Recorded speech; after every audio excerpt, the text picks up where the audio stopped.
ఏలూరు జిల్లా బుట్టాయిగూడెం మండల కేంద్రంలో స్థానిక తహసీల్దార్ కార్యాలయం ఎదురుగా ఉన్న పంచాయతీ షాపింగ్ కాంప్లెక్స్లో బినామీ పేర్లతో గిరిజనేతరులు కోడి మాంసం దుకాణాన్ని నిర్వహిస్తున్నారని, దానివల్ల నిత్యం ప్రభుత్వ కార్యాలయాలకు వచ్చే ప్రజలు, ప్రభుత్వ అధికారులు దుర్వాసన వల్ల చాలా ఇబ్బందులు పడుతున్నారని కేవీపీఎస్ జిల్లా ఉపాధ్యక్షులు అందుగుల ఫ్రాన్సిస్ అన్నారు.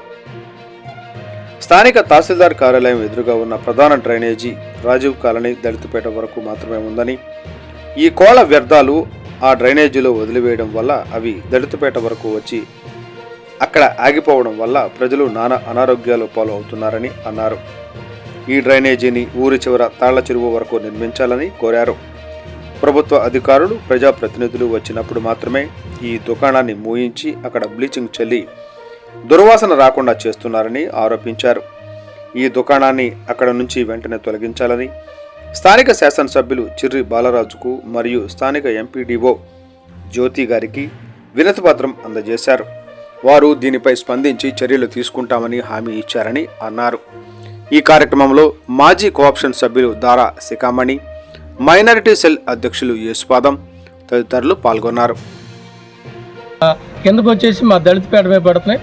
దానికి అక్కడ చాలా మురికితోటి ఉండి దోమలు విపరీతమైన స్మెల్ వచ్చేసేసి దుర్గంధంతో చాలా ఇబ్బంది పడుతున్నారు. పిల్లలు చాలా ఇబ్బంది పడుతున్నారు.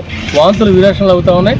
ఈ యొక్క కోళ్ళు పెంట అంతా కూడా డ్రైనేజ్ ద్వారాగా మా పేట దగ్గరికి వచ్చి ఆగిపోతున్నాయి. దళితపేట దగ్గరికి వచ్చి ఇమీడియట్గా డ్రైనేజ్ తీయాలి. అలాగే ఆ డ్రైనేజ్ పేట వరకు ఇచ్చారు.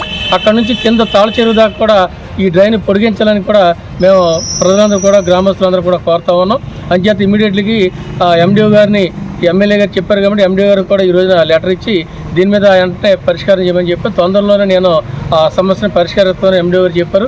ఇది తొందరలో పరిష్కరించకపోతే వర్షాలు పడితే ఇంకా చాలా ఇబ్బందులు వచ్చే పరిస్థితుంది, వాంతులు విరేషణలు అయ్యే పరిస్థితుంది.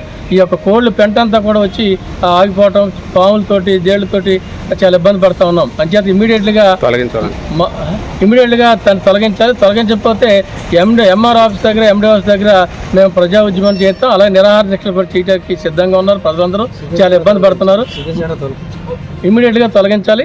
దాని ఏ షాప్ అని పెట్టుకొని కోల్డ్ ఫారం మటుకు అక్కడ తొలగించాలి. మంత్రులు కానీ ఎవరైనా కలెక్టర్ గారు వచ్చినప్పుడు అక్కడ బ్లీచింగ్ చేయాలి. షాపులు మూసేస్తున్నారు, కనుమరుగు చేస్తున్నారు. అంచేత ఇమీడియట్గా అధికారులు, మండల స్థాయి అధికారులు, ఎంపీడీఓ గారు కానీ, ఎంఆర్ఓ గారు కానీ దీనిపైన ఇమీడియట్గా యాక్షన్ తీసుకోవాలి. లేకపోతే ప్రజా ఉద్యమాలు ఉధృతం చేస్తాం. ఎంఆర్ ఆఫీస్ కాడే మేము టెంట్ వేసుకొని కూర్చుంటామని చెప్పి